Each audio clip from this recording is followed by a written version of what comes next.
Interview Hausa TV. Ku yi subscribe sannan ku danna alamar ƙararrawa.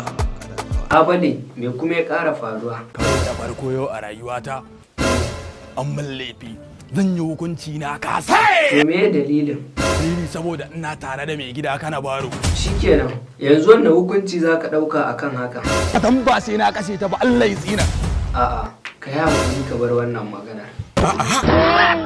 Ya same ni. A'a, daga na baka haƙuri shikenan sai ka min haka?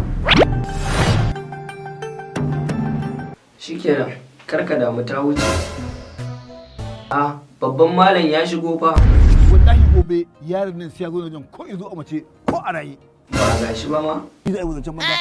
Kai, me sunanka? Sunana Tiki. To shikenan, menene sana'arka? Ɗan kasuwa ne.